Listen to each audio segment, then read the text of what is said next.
They say the past never dies, and tonight we uncover chilling tales from old America. Stories of shadows, strange sounds, and things that shouldn't exist. Brace yourself. At the time this happened to me, I had absolutely no idea what a skinwalker was. I'd never even heard the term before this experience. I was 19 years old and living with my parents in Phoenix, Arizona, while attending community college. My sister-in-law asked if I would go with her to Tuba City, Arizona. She needed to visit her mother and collect some paperwork. Her mother worked as a school teacher on the Navajo reservation. We planned to stay there for one night. Her mother lived in a small government-issued house on the reservation. There were only 3 or 4 other houses nearby on a short paved road.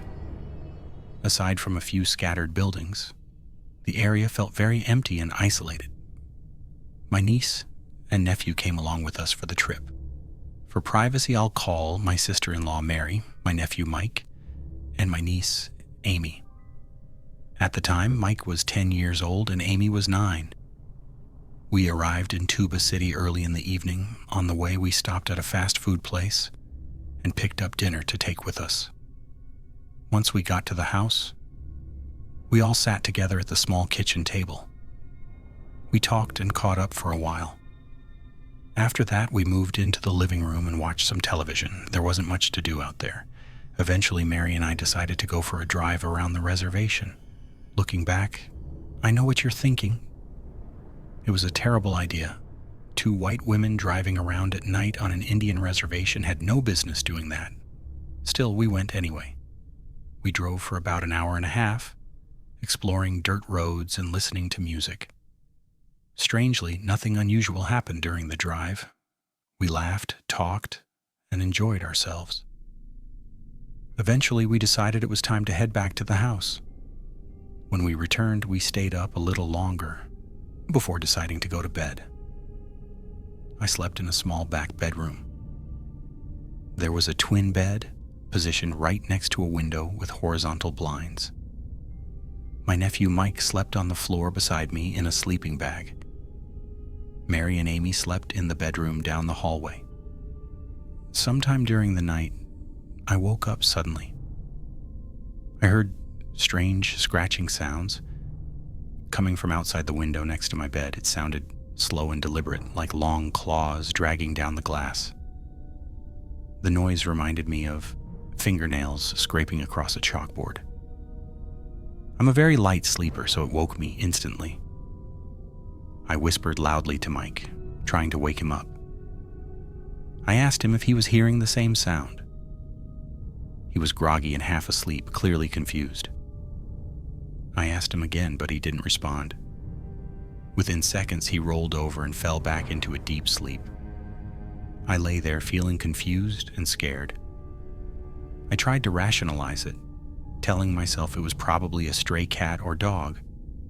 Still, something about it didn't feel right. I had no desire whatsoever to look out the window, so I stayed completely still, listening. After several minutes, the scratching finally stopped. At some point, I must have fallen asleep again. The next thing I knew, it was morning. Over breakfast, I mentioned what I'd heard the night before. No one seemed interested, and the subject was quickly dropped. We left later that afternoon. After that, I didn't think about the incident again.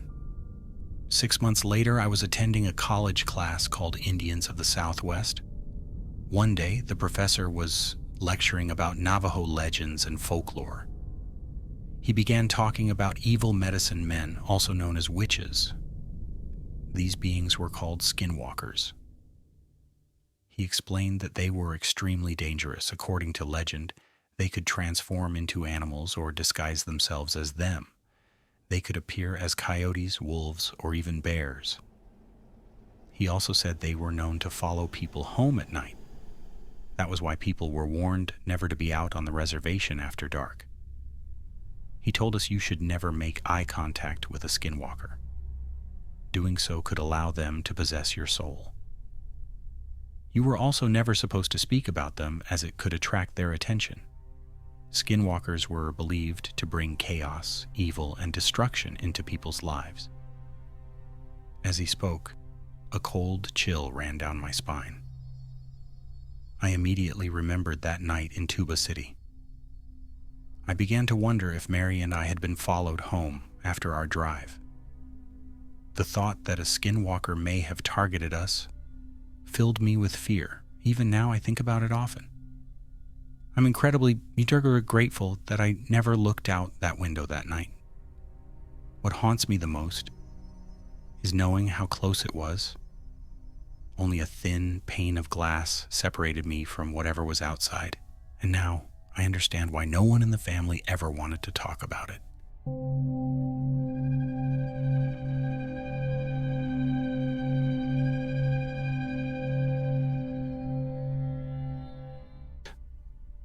The year was 2004 in Southern California.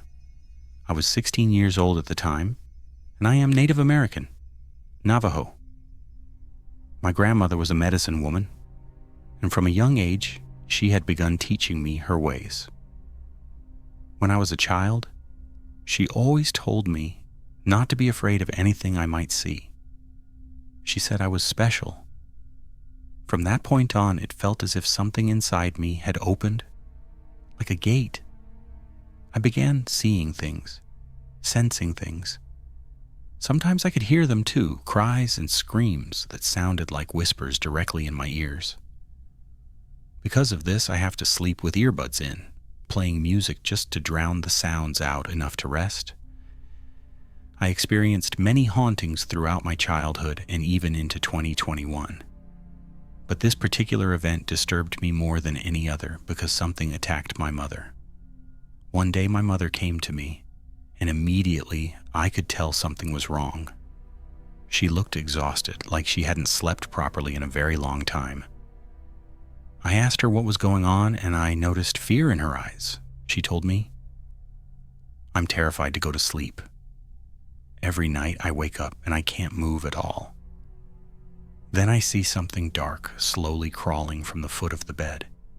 It climbs up my legs and comes toward me. All I can do is cry. I feel hands around my neck, choking me. I try to move or wake up your dad, but nothing happens." I listened closely, watching her as she spoke. I was no stranger to the supernatural, and I knew there were ways to protect people from these things. What angered me most was knowing something inside our home was hurting my mother. I tried to calm her down and told her she would be okay. I said, "Mom, sleep in my room tonight. I'll stay awake and watch over you. I'll see if I can catch whatever this is." I had a small dog named Princess. She was an incredibly good dog. She always slept in my room with me, and she would growl whenever she sensed danger, whether physical or supernatural. She stayed alert through the night, and her presence made me feel safe.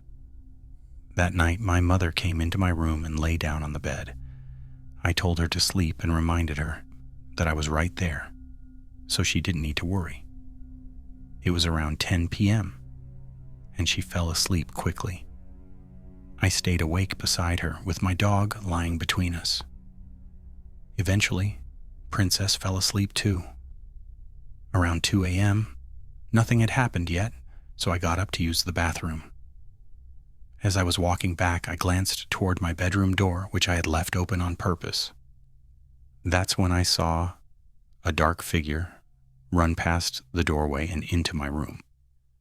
In my head, I thought, well, here we go. I walked back into the room and closed the door behind me. I lay down on the bed and waited for something to happen. After a while, I started feeling bored because nothing was occurring. I rolled onto my stomach, resting my head in my hands, facing away from the door. Not even a second later, I heard the door open. My thoughts raced. Did someone else wake up? Maybe my little brother? But as those thoughts ran through my head, I felt the bed begin to shake, only near where our heads were. It felt like someone was testing the bed to see if we were awake. Again, I told myself it must be my brother, and that I should get up to check on him. But when I tried to move, I couldn't. My head, my hands, nothing responded. I was completely frozen. That's when I felt something climbing onto the bed, onto my mother. My heart began to race. I felt what seemed like a leg pressing against my side, and the bed dipped in the middle under its weight. Whatever it was, its foot rested on my dog. Princess didn't move. She didn't make a sound.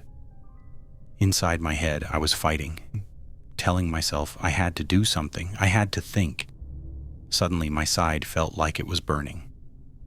The pain was intense and distracting, but I forced myself to endure it. I blocked out the fear, the panic, and the pain. I told myself to pray, but I couldn't remember a single prayer. Not even one I could make up. My mind felt blocked. I looked at the hand closest to my face and focused on it, repeating in my head, "Open your hand. Just open it." I tried again and again, but nothing happened. It felt like hours had passed, but I refused to give up. I needed to save my mother from this evil presence. Then I felt the tips of my fingers move. I focused on that small movement and slowly forced my hand to open more. As soon as it opened even slightly, the thing jumped off the bed and ran out of the room. I heard the bedroom door slam shut. At that exact moment, a powerful surge went through my body, and I could move again. I looked at my mother. She was okay. Relief washed over me, and I broke down crying. My mom woke up and asked what happened and why I was crying so hard. I told her we needed to leave the room. We went into the living room, and I told her everything that had happened. As I finished, she looked terrified. Then we heard something running across the hardwood floor. We looked toward the sound, and it came from the attic. This time, it sounded like whatever it was fleeing. Then it was gone. We never knew exactly what had been haunting my mother. But after that night, it never returned, and my mom thanked me for protecting her.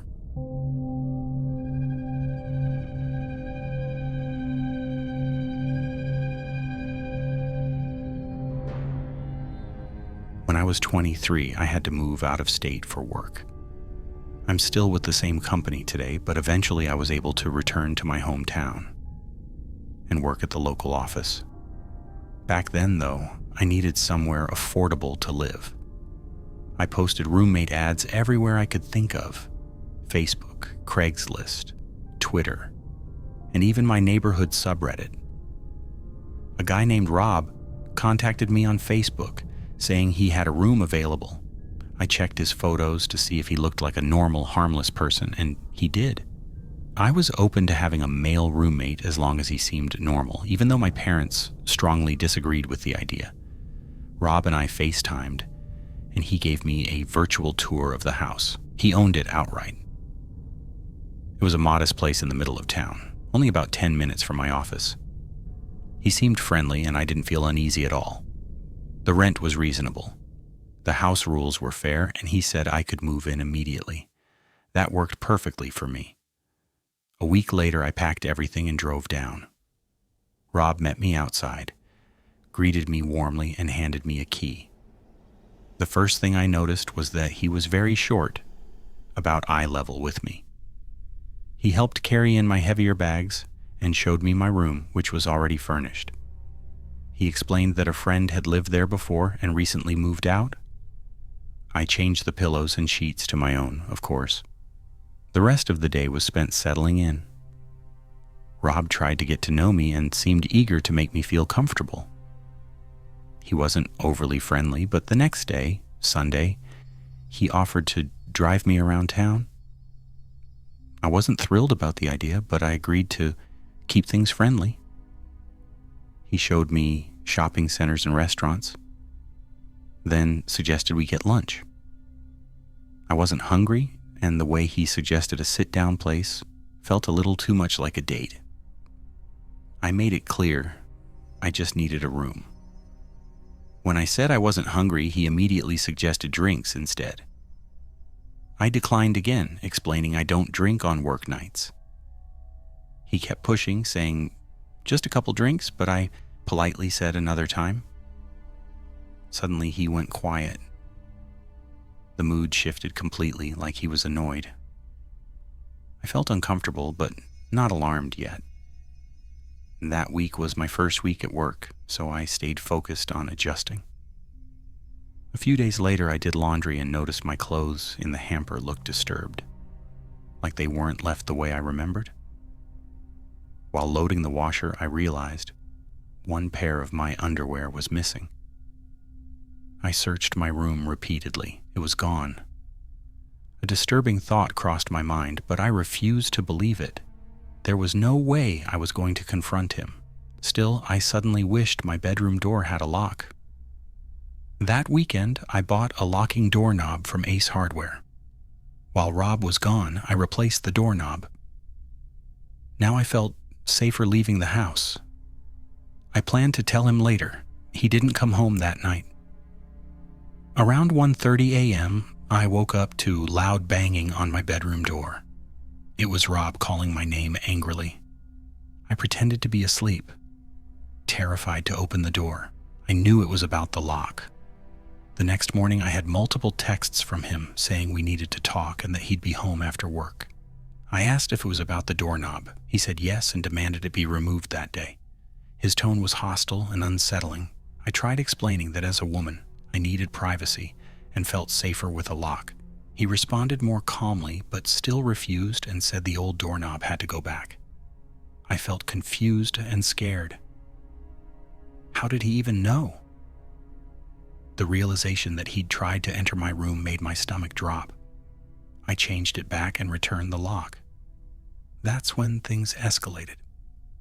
One day when Rob wasn't home, a woman my age knocked on the door.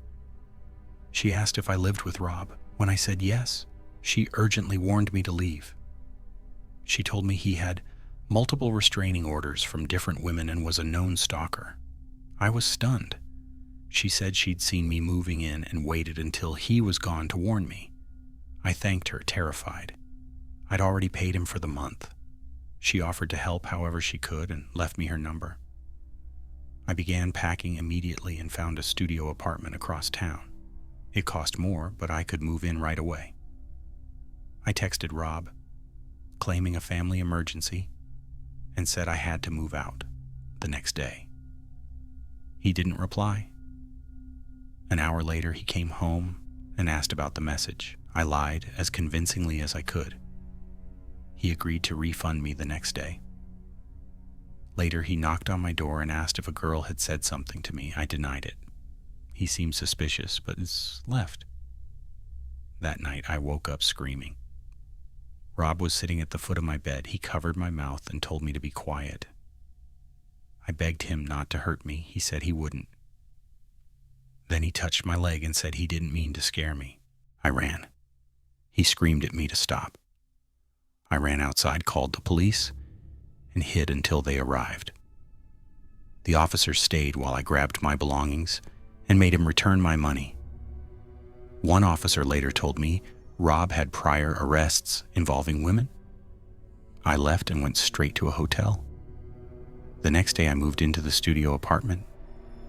I will never live with a man I don't know ever again.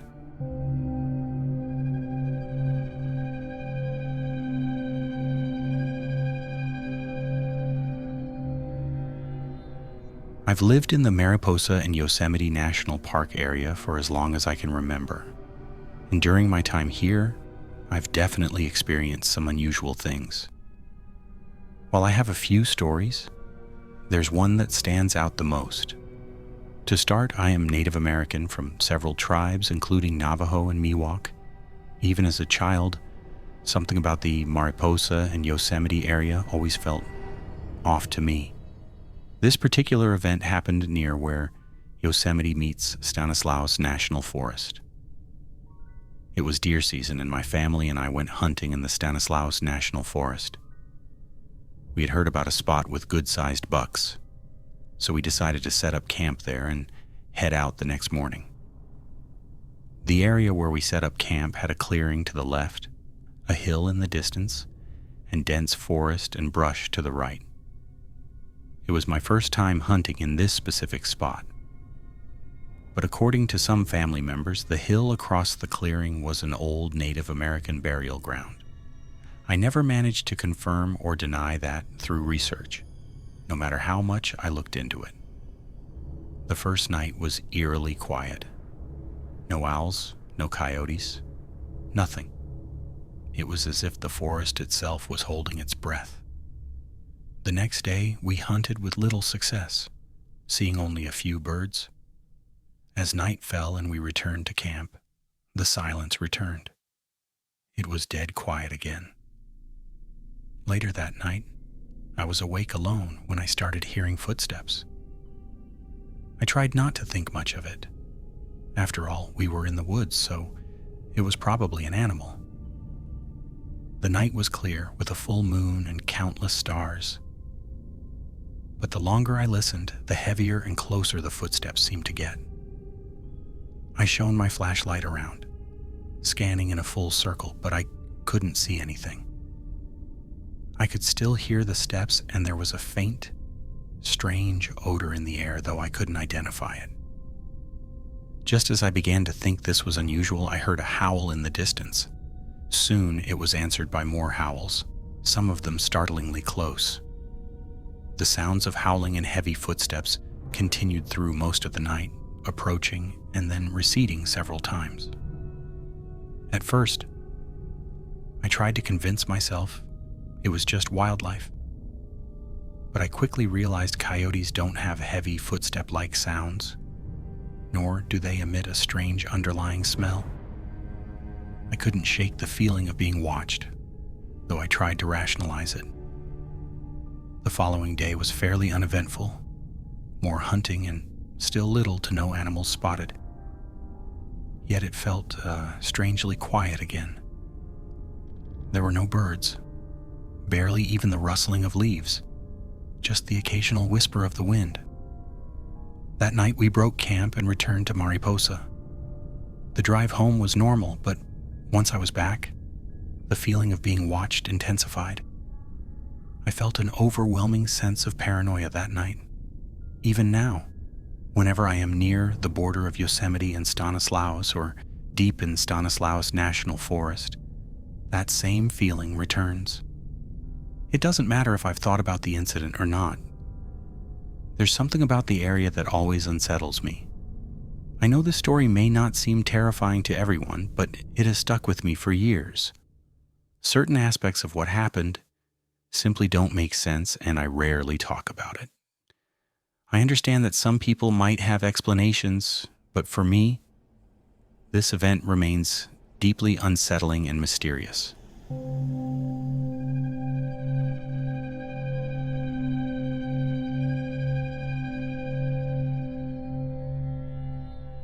In early 2015, my husband, my mother-in-law, our 3 children and I were relocating from Tennessee back to Oregon. Almost immediately, the trip felt cursed. From the very beginning, we ran into serious car trouble. It started right away and only got worse as we slowly made our way toward New Mexico. Eventually, we became temporarily stranded near a small settlement on the Navajo reservation. At first, everything seemed fine. The people living there were incredibly kind, some of the most welcoming and genuine individuals I've ever met.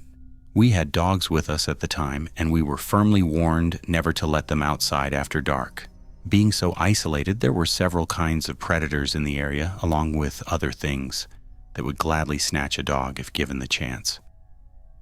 We didn't question it and followed their advice completely, especially since the area was unfamiliar to us. While we were there, we continued trying to locate a new water pump and thermostat for our car, just as we had been doing throughout the trip. It took nearly a week to find the parts, and the closest place that might have them was about 20 miles away in the next town. As the days passed, things began to feel off. The The residents, who had initially been warm and friendly, started acting more uneasy around us. Meanwhile, pets, cats, and other animals belonging to people in the settlement began going missing. It happened more than once during our stay. One day, with permission from their parents, some of the local kids offered to take us exploring. They said they knew of a small cave nearby and thought it would be interesting to see. We left around 10:30 in the morning, and it took about an hour to walk there. The cave itself wasn't unusual. We spent roughly half an hour moving through it from one side to the other. There were bats, low rock formations that forced us to crawl in places. Nothing out of the ordinary for a cave. What didn't make sense was what happened when we exited on the other side. It was getting dark. That alone was impossible. There was no logical explanation for how so much time had passed. Still, we decided to take the road back instead of cutting through the terrain again, just to avoid losing our footing if night fell completely. That's when things became truly unsettling. There was no wind and the silence was unnatural, not a single sound. The children we were with suddenly started moving faster, almost running toward the settlement. We struggled to keep up. The overwhelming sensation of being watched settled over all of us as if something was following and observing our every move.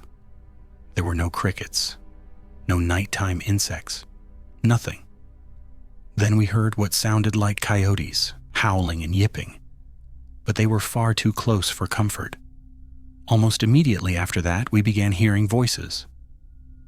The kids told us in urgent whispers to ignore them. They warned us not to look back, no matter what.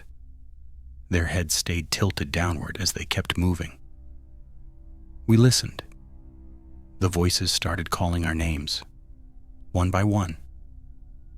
When it used my mother-in-law's voice to get my attention, I knew something was terribly wrong. It even copied the exact whistle she uses when we're out, and she needs to alert us. This continued for what felt like 20 minutes. Eventually, one of the adults from the settlement arrived in a car and picked us up. Once inside, we were asked what we had heard or seen. We explained everything as we spoke. The color drained from his face.